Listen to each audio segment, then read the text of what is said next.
Bonjour à toutes et tous et bienvenue sur ethictv.fr. Pour faire suite au succès de nos 3 premières vidéos aux côtés du docteur Louis Fouché et de vos milliers de commentaires de soutien et de bienveillance à son égard, nous sommes donc retournés le voir le vendredi 9 avril 2021 pour vous en proposer 4 nouvelles sur d'autres sujets. Donc un acte 4 sur le déferlement totalitaire et nos libertés, un acte 5 sur notre immunité et notre autonomie en santé, un acte 6 sur le transhumanisme, puis un acte 7 sur ses solutions pour demain. Donc nous vous mettons en descriptif de cette vidéo l'intégralité des épisodes tournés à ses côtés, ainsi que le site du collectif Réinfo Covid. Donc voilà, bon voyage à vous aux côtés de Louis Fouché, résistant dans l'âme, éclaireur d'un monde meilleur.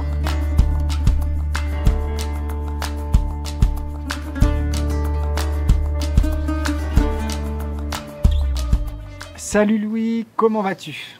Bonjour Stéphane, je vais bien, je suis très content que tu sois là et très content du sujet qu'on va aborder aujourd'hui parce que je crois que c'est important de nommer la menace et d'en donner les contours. Voilà, alors tout à fait. Donc là, on va parler là du transhumanisme et juste, je souhaitais te faire une petite introduction et te parler de 3 articles de presse que j'ai vus à ce sujet-là.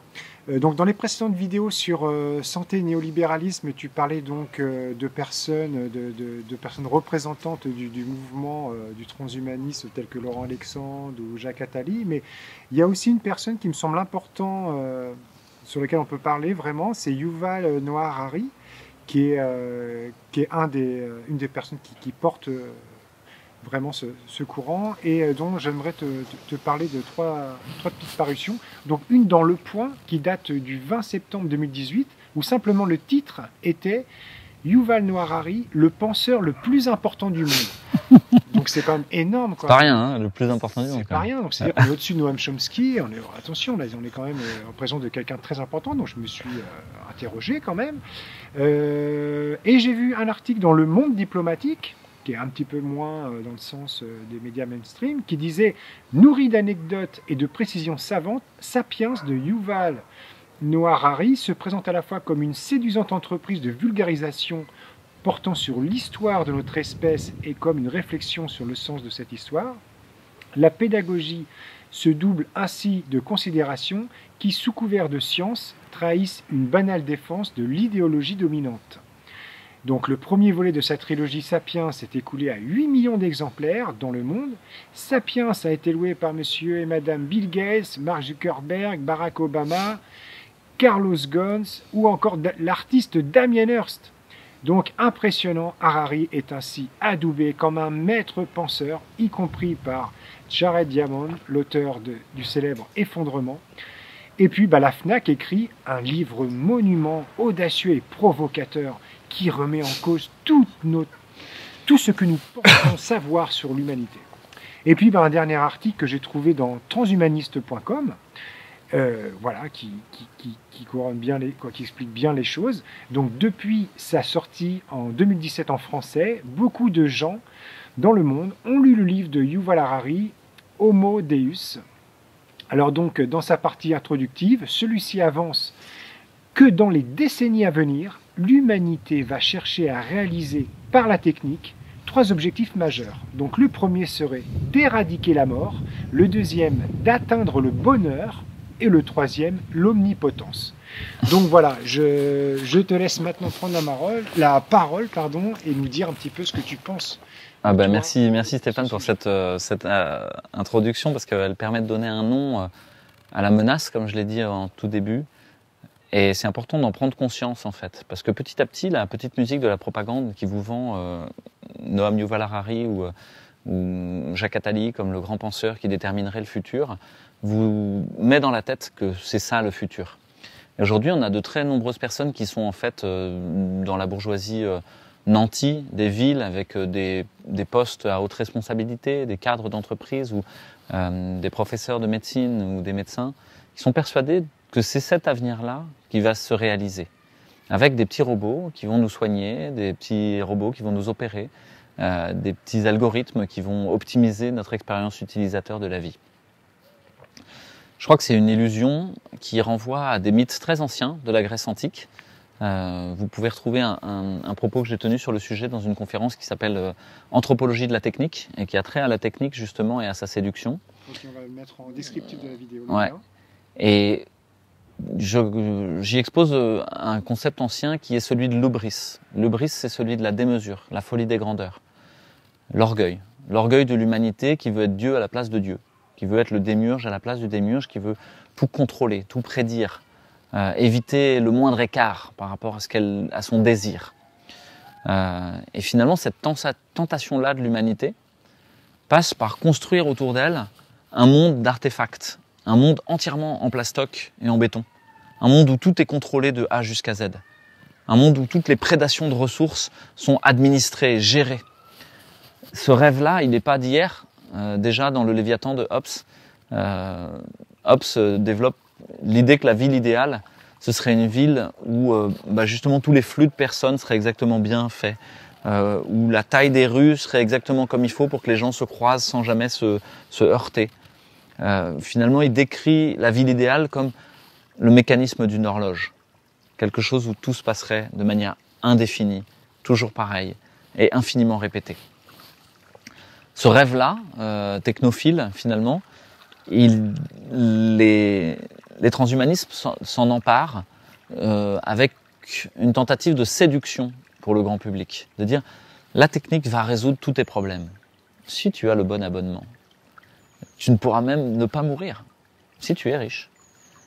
Si tu es pauvre, tant pis pour toi, tu seras qu'un esclave du système.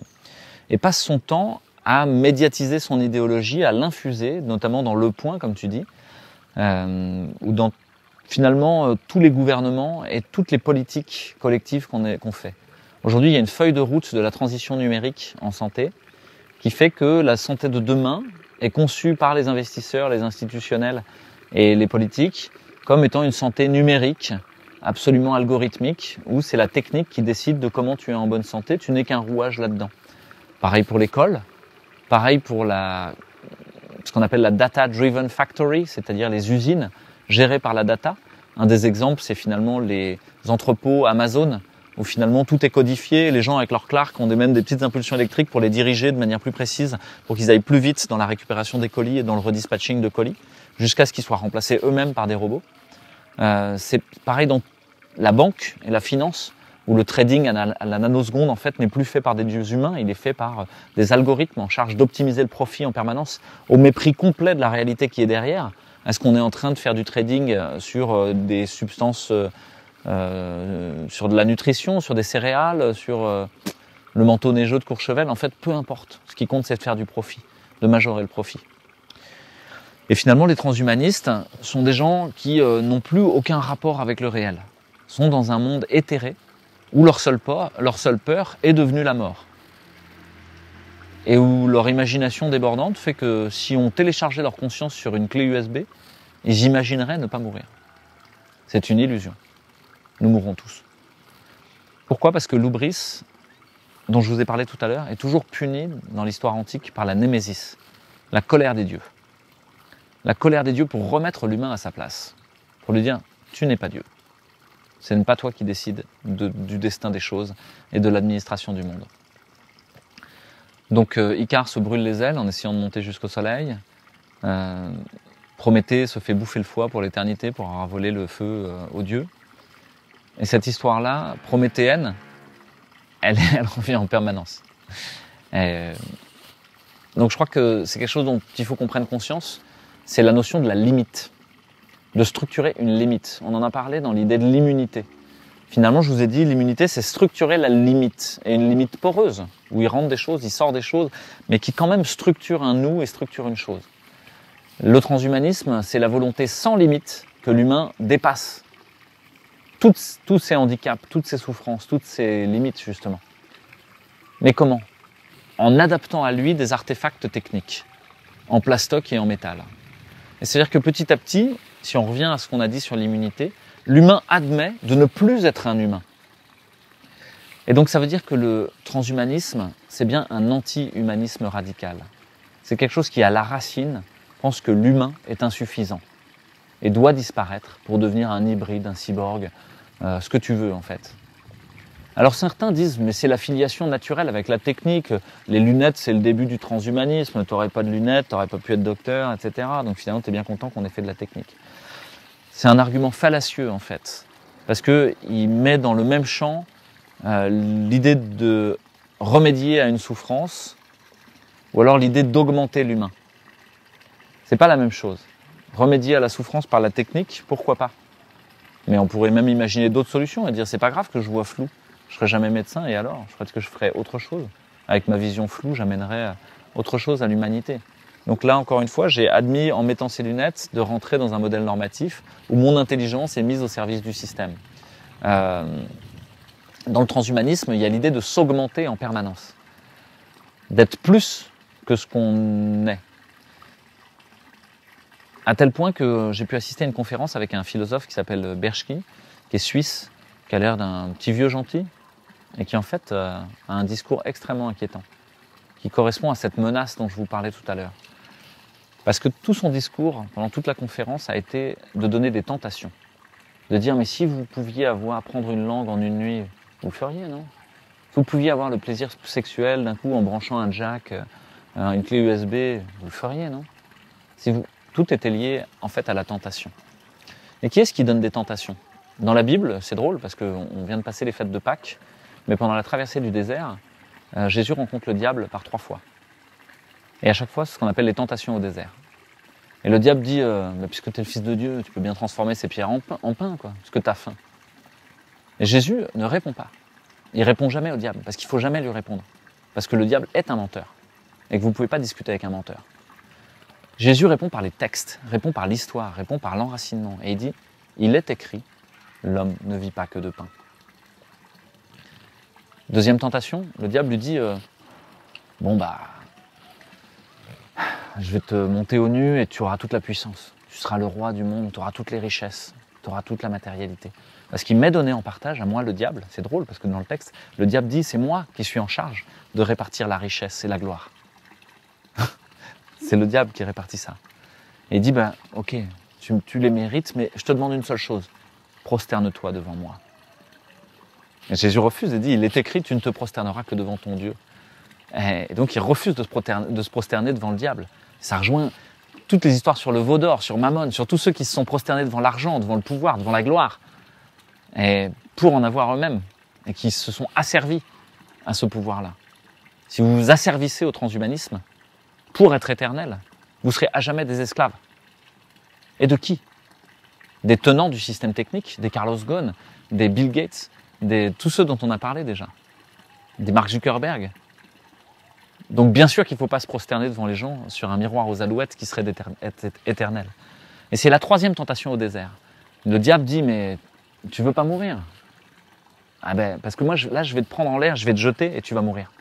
Et comme tu es le Fils de Dieu, t'as qu'à demander aux anges de te rattraper. Donc il met au défi Jésus et il le tente de ne pas mourir. Et Jésus dit, mais en fait, je vais mourir.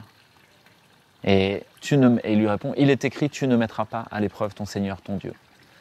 Donc là, je vous raconte une histoire biblique, ça paraît peut-être un peu bigot, mais c'est juste pour vous dire, dans ces textes-là, il y a une espèce de sagesse ancienne qui a besoin de relire, même si on n'est pas chrétien, ou même si on n'est pas, même si on n'est pas croyant, c'est pas grave. Il y a quelque chose d'intéressant dans ces tentations, parce qu'elles reviennent quasiment les mêmes. T'es croyant, toi? Moi, je ne sais pas si je suis croyant ou pas. Je prends souvent tous ces textes dans un sens symbolique, dans un sens où il raconte quelque chose de profond sur l'histoire de l'humanité et sur l'histoire des humains. Et je prendrais aussi bien peut-être dans la Bible que dans le Coran ou dans l'Ancien Testament ou dans les textes bouddhiques. Donc j'ai du mal à adhérer à la construction humaine autour d'une religion, si tu veux. Pour moi, l'Église, c'est une construction humaine imparfaite, quoi, avec ses problématiques et ses insuffisances. Et donc, non, parce que je ne peux pas être autoconstruit. Je pense qu'on est le fruit de toutes ces cultures et qu'il faut plutôt s'en souvenir, les garder en mémoire comme des points de repère, sans forcément être d'accord avec tout, sans forcément se prosterner devant. Juste, voilà. Mais bon, là, tu m'emmènes sur un terrain houleux pour le grand public. Je pense qu'il y a une part spirituelle en nous. Je pense qu'il y a une part symbolique, une part mystique. Est-ce que cette part mystique, elle doit être dans une seule religion? Je suis pas non plus New Age. Il y a plein de gens qui taxent un peu la pensée que je peux proposer d'être New Age. Moi, je suis pas Nouvel Âge, non. Au contraire, je suis attaché aux racines et à ce qu'il y avait avant. Simplement, je pense que la religion de demain, peut-être qu'on en parlera une fois quand on parlera ma vision peut-être du futur, c'est que je pense que la religion qui est en train d'apparaître, c'est une religion écologique, une religion du vivant, de reprendre des égards et de la relation pour ce qui vit autour de nous. De reconnaître la beauté et le fait qu'on est en lien et qu'on en fait partie, et que nous-mêmes on fait partie de ça. Et je crois que c'est ça qui va émerger. C'est mon espoir aussi, c'est que ce faisant, ça nous remette en lien avec tous ceux avec quoi on vit et avec nous-mêmes et les uns avec les autres. Alors que le transhumanisme passe son temps à nous séparer les uns des autres, à nous faire croire qu'on peut être tout puissant tout seul. Mais c'est un jeu de dupes. T'es pas tout puissant tout seul, t'es tout puissant parce que t'as un iPhone. T'es tout puissant parce que t'as un jack ou une prise USB dans le cou, quoi. Ou parce que t'as une puce. Une grosse histoire d'argent. Exactement. Exactement. C'est encore une fois créer le manque. Voilà. Alors que, au fond, nous avons tout ce dont nous avons besoin. Nous sommes comblés. Et qui sait se contenter est riche. Et nous sommes absolument riches parce qu'autour de nous, tout nous est offert en permanence. Et ça, pour moi, c'est la grande différence entre deux visions du monde. La vision transhumaniste, c'est une vision de la dette, du manque, de l'absence. Alors que la vision qu'on peut porter, avec tout le collectif dont on fait partie, c'est une vision de la gratitude. Et c'était l'enjeu du dernier éditorial qu'on a fait. Il était sur la gratitude, justement, sur dire merci, en fait, pour ce qui nous arrive. Et se sentir comblé, en fait. On va le mettre en descriptif de la vidéo aussi. Et comblé aussi par les choses difficiles qui nous arrivent. Parce qu'elles sont une chance de les traverser et de devenir meilleurs, de trouver des solutions, de les résoudre. Ouais. Donc la maladie est une chance qui nous est donnée pour guérir. Vous remerciez les médias, d'avoir... Les scientifiques corrompus, Vous remerciez, ouais. on remercie tout le monde en fait, vraiment, parce que c'est grâce à eux qu'on arrive à ça. Et c'est aussi là où je vous ai émis un jugement un peu moral sur l'idée que le transhumanisme était le diable. Quelque part, c'est ça que j'ai induit par mon discours. Et le diable au sens primitif du diable, diabolein, dia c'est les directions opposées, et bolein c'est toujours ce qui a trait au mouvement chez les Grecs. Donc c'est celui qui sépare, c'est le séparateur, celui qui divise. Le transhumanisme divise en fait. Vous divise avec vous-même, parce que vous n'êtes plus capable de résoudre aucune chose de ce qui vous arrive. C'est Waze mieux que vous qui vous dit par où vous devez passer. C'est votre miroir connecté qui mieux que vous dira si vous êtes bien aujourd'hui ou malade. C'est votre implant sur votre rythme cardiaque qui vous dira si mieux que vous si vous courez à la bonne vitesse. Et en fait, ça correspond encore une fois à ne plus être soi-même, à perdre toute autonomie, à donner les règles du jeu de la vie aux tenants de la technique. Là, il faut lire Éric Sadin, quoi. Il faut lire Intelligence artificielle ou l'anatomie d'un anti-humanisme radical. Parce que dans son livre, il explique tout ça de manière limpide, bien mieux que ce que moi je saurais le faire. Ça me fait penser à quand on se fait de la chirurgie esthétique sur le visage, d'un seul coup on va plus se reconnaître dans le miroir, du coup on efface notre identité aussi, et donc la technologie là du transhumanisme, elle mène droit vers ça. Elle détruit notre identité, notre individuation, ouais, tout à fait. Sur, ouais. Pour à la fin devenir éternel. Quel intérêt? Une souffrance éternelle. Si on relit Schopenhauer, à un moment il a une phrase assez drôle, il dit allez toquer à la porte des tombeaux et demander aux morts s'ils souhaiteraient revenir. Oui. Ou dire non, on a beaucoup trop souffert, on préfère rester là. Et moi, dans les textes de l'abbé Pierre, je disais, où il parlait de la mort, il disait mais non, mais moi j'attends la mort, ce sera les grandes vacances. Donc, pour moi, la mort fait partie de la vie. Bien sûr. De... C'est une transformation jusqu'à autre chose et une libération d'un certain nombre de souffrances pour aller vers autre chose. C'est une occasion qui nous est donnée de résoudre encore une fois, quoi. Et pour beaucoup de philosophies, la mort, c'est l'éveil. C'est le moment de l'éveil que si tu n'as pas réussi à l'atteindre pendant ta vie, voilà, au moins, tu pars, tu vas, quoi. Donc, sur le transhumanisme, voilà, le type qui nous a présenté, Bersky, c'était un tentateur. Quelqu'un qui passait son temps à nous tenter. Et ça rejoint plein d'histoires qui sont racontées dans les villages en France. C'est l'histoire du pont du diable. Peut-être que j'ai déjà raconté, je me souviens plus, mais le pont du diable, c'est quoi? Il y a un village et ils cherchent à se réunir. Souvent, il y a les deux côtés, d'un côté et de l'autre d'une rivière. Et il y a des crues tout le temps et à chaque fois qu'ils essaient de construire un pont, il est détruit. Et il y a un type qui arrive, habillé en noir, un jour, sur la place du village, et qui dit au maire, je vais le faire. Le pont, pas de problème. Ça va me prendre 3 jours. Et le maire demande, parce que dans les villages, vous savez, on est fin négociateur en général. On sait ce que c'est que l'argent, on sait ce que c'est que la valeur du travail. Il dit, ah bon, vous allez le faire, hein. Mais pour combien? Pour rien. Quoi, rien? Non, je vous crois pas. Presque rien. Mais c'est quoi presque rien? Un tout petit quelque chose. Ah, ça commence à être le début de quelque chose, ça. Et c'est quoi? Votre âme. Et c'est quoi l'âme? Moi, je sais pas ce que c'est. Ok, je signe. Et les gens, ils signent avec leur sang pour leur âme. C'est ce que fait le téléphone portable. Il commence par vous faire signer avec votre sang. Il commence par vous prendre votre code de carte bleue. Et ensuite, par vous prendre toutes vos datas, les aspirer et les revendre. Toute votre identité, il la suce en une seconde, votre karma, et en permanence. Et il la monétise à la plus haute valeur ajoutée. Il la transforme en chose et en bien marchand. Comme la banque avec mon travail. Exactement. Comme la banque avec ton travail, avec ta vie future. La banque réussit à ce que la vie future que tu as soit déterminée par ton prêt. De manière définitive, tu es lié par des liens d'asservissement à la banque. Donc finalement, le transhumanisme, c'est rien de plus que ça, mais de manière éternelle. Tu seras lié de manière éternelle dans les flammes de la damnation à un système technique qui te permettrait d'éviter la souffrance, mais qui en fait va détruire ta liberté, détruire ton individuation, détruire ta capacité d'être en lien avec les autres. Et le bonheur. Donc c'est un jeu de dupes. Harari parle que ça va générer le bonheur. Ouais, le bonheur, ouais. Bah justement, parlons-en, quoi. C'est quoi le bonheur? Bah oui, c'est quoi le bonheur? Le bonheur, c'est de pas souffrir? Non, c'est pas vrai. La souffrance est consubstantielle à l'existence humaine. Elle fait partie de l'apprentissage.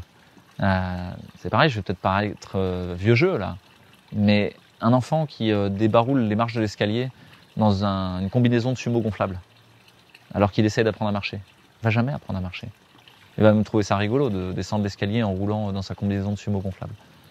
Et puis il va grandir, il va se retrouver étouffé dans sa combinaison de sumo gonflable et il va en mourir. Et il n'aura jamais appris à descendre un escalier. C'est toute la difficulté pour les parents d'être dans le bon niveau de liberté et de prudence et de protection. Et c'est le méta-besoin de l'enfant, et c'est le méta-besoin de l'adulte aussi, d'être protégé par le groupe, d'être dans une certaine prudence et une certaine protection, puis d'oser expérimenter quelque chose tout seul, et de se faire mal, et de trouver la limite. Et de dire, là je me suis fait mal, il ne faut pas que j'aille aussi loin. Et donc le transhumanisme, ce serait nous affranchir de la limite. C'est un mouvement continu, c'est pas... il va y avoir un point de rupture, mais il est presque déjà atteint. C'est-à-dire qu'aujourd'hui, il y a de très nombreux jeunes qui n'ont pas conscience de la limite. Certains l'expérimentent de manière volontaire, par de l'alcool, par des conduites sexuelles à risque, par des conduites à risque en voiture, où ils vont faire l'écureuil volant sur les falaises de Norvège, ou je sais pas quoi, jusqu'à trouver la limite. Et s'y heurter une fois pour toutes. L'idée de toucher la limite dans une épreuve initiatique, c'est justement de dire « Ok, je l'ai trouvé, ça y est bon, c'est bon, j'ai pas besoin d'aller jusque-là.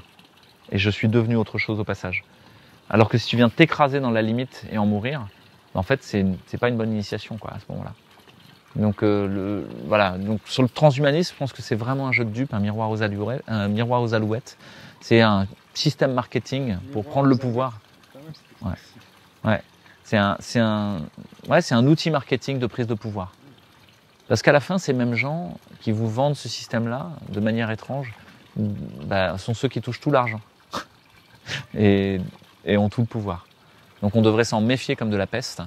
Et tous les tentateurs, on devrait les renvoyer dans les limbes. Et c'est ce qui se passe à la fin. C'est que le diable, il finit toujours renvoyé dans les limbes. Je sais pas si tu te souviens, mais dans le pont du diable, on finit toujours par duper le diable en faisant passer un mouton, un agneau, une chèvre sur le pont en premier. C'est le premier passant sur le pont qui se fait prendre son âme. Et donc les villages réfléchis avec le maire et les gens. Et finalement, ils envoient un mouton quoi, ou une chèvre. Et ça, c'est la victime émissaire. Et le diable, rouge de colère, encore raté, je me vengerai, je reviendrai. Ouf, disparaît dans un éclair de fumée et de flamme. Voilà, faut renvoyer le diable dans un éclair de fumée et de flamme, qu'ils nous disent je reviendrai, mais que pour un moment on soit un peu tranquille. Parce que là, c'est le diable qui décide de nos destins aujourd'hui. Ok. Merci beaucoup. Donc j'ai un avis assez tranché sur le transhumanisme, je vous le cache pas. Non, c'était vraiment très intéressant. Merci infiniment, Louis. Merci à vous, prenez soin de vous, éteignez la télé, éteignez vos téléphones portables, essayez de vous défaire de toutes ces technologies interstitielles qui rentrent en vous. Interstitielles, c'est comme des cancers. Aujourd'hui, le transhumanisme passe par la technologie et par des technologies qu'on dit interstitielles. Si vous avez un Gmail, vous n'arrivez plus à vous en dépêtrer. Il est tellement infiltré à l'intérieur de vous qu'après avoir passé 5 jours à enlever 600 mails, il vous reste toujours des images des minots, des factures d'IKEA ou je ne sais pas quoi, ou vos impôts. Et vous n'arrivez pas à vous en défaire. Votre Google Agenda, votre Google Drive, votre Google Music, il est rentré dans votre corps comme un cancer, quoi. Tentant de vous sucer votre énergie et votre vie. Donc l'enjeu, c'est de couper les liens avec ça et de retrouver comment vivre sans ça. Et ça, c'est la vraie question. Et on va en reparler dans une vidéo sur ce qui est désirable. Mais c'est comment vivre en s'étant départi de tout ça et en ayant retrouvé les besoins fondamentaux. Besoin de beauté, besoin d'amour, besoin d'être en lien, le besoin de construire et de manipuler la matière par soi-même et pas en étant juste un super user, mais d'aller créer ses outils et ses propres outils nécessaires à satisfaire le fait de manger, le fait de se vêtir, le fait de se loger, le fait d'éduquer et de transmettre. Si déjà ces besoins-là ils sont satisfaits et que vous n'avez pas besoin des GAFAM pour le faire, on a échappé au pire. Très bien. Merci beaucoup. Au revoir. Je veux sentir nos âmes sur la même longueur d'onde, positive et rebelle, nomades et vagabondes. Ce soir la lune est pleine, les étoiles sont fécondes. Faisons attendre le ciel quelques milliards de secondes.